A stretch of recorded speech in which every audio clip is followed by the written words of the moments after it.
ನಮಸ್ಕಾರ ಸ್ನೇಹಿತರೆ. ಇವತ್ತು ವಿಶ್ವ ಅಂತಾರಾಷ್ಟ್ರೀಯ ಮಹಿಳಾ ದಿನಾಚರಣೆಯ ಶುಭಾಶಯಗಳು. ಇವತ್ತು ಮಹಿಳೆಯರ ದಿನ ಅಂತ ನಾವೆಲ್ಲರೂ ಸಹ ತಿಳ್ಕೊಂಡಿದ್ದೀವಿ. ಏಕೆಂದರೆ ಇದು ಅಂತಾರಾಷ್ಟ್ರೀಯ ಮಹಿಳಾ ದಿನಾಚರಣೆ ಮಹತ್ವದ ಬಗ್ಗೆ 4 ಮಾತುಗಳನ್ನು ಆಡಬೇಕು ಅಂತ ಹೇಳ್ತಾ ಇದ್ದೀನಿ ಸ್ನೇಹಿತರೆ.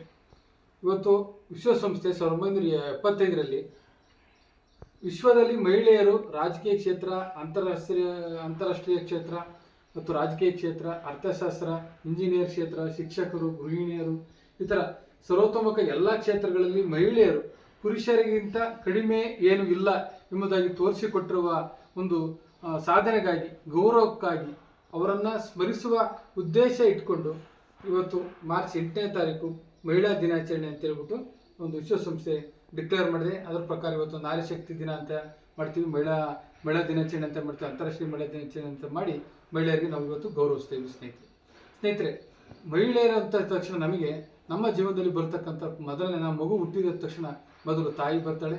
ತಾಯಿ ಮಗುಗೆ ಹಾಲು ಉಡಿಸೋದ್ರಿಂದ ಹಿಡಿದು ಲಾಲನೆ ಪೋಷಣೆ ಎಲ್ಲ ಮಾಡ್ತಾಳೆ. ನೆಕ್ಸ್ಟ್ ನಮ್ಮ ಜೊತೆಗೆ ಸಹೋದರಿ ಬರ್ತಾಳೆ. ನಂತರ ನಮಗೆ ಹೆಂಡತಿಯಾಗಿ ಮಡದಿಯಾಗಿ ಒಬ್ಬರು ಮಹಿಳೆ ನಮಗೆ ಆಗಮಿಸ್ತಾರೆ. ನೆಕ್ಸ್ಟು ನಮಗೆ ಹೆಣ್ಮಕ್ಳು ಹುಟ್ಟಿದ್ರೆ ಹೆಣ್ಮಕ್ಳು, ಈ ಥರ ನಮ್ಮ ಜೀವನದಲ್ಲಿ ಮಹಿಳೆಯರು ನಮ್ಮ ಬದುಕಿಗೆ ಬರ್ತಾರೆ. ಸ್ನೇಹಿತರೆ, ಮಹಿಳೆಯರು ತಾಯಿನೇ ಫಸ್ಟು ವಿಚಾರವಾಗಿ ತೆಗೆದುಕೊಳ್ಳೋಣ.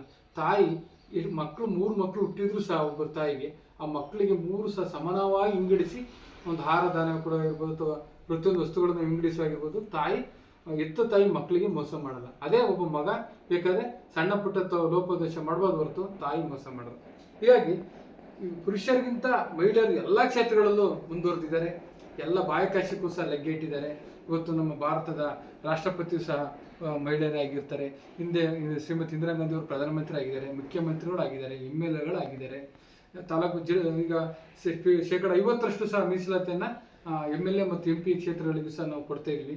33% ಅದು 33% MLA MP ಕೊಡ್ತಾ ಇದ್ದೀವಿ. 50% ಇದು ತಾಲೂಕು ಪಂಚಾಯತ್, ಜಿಲ್ಲಾ ಪಂಚಾಯತಿಗಳಿಗೆ, ಸ್ಥಳೀಯ ಸಂಸ್ಥೆಗಳಿಗೆ ಕೊಡ್ತಾ ಇದ್ದೀವಿ.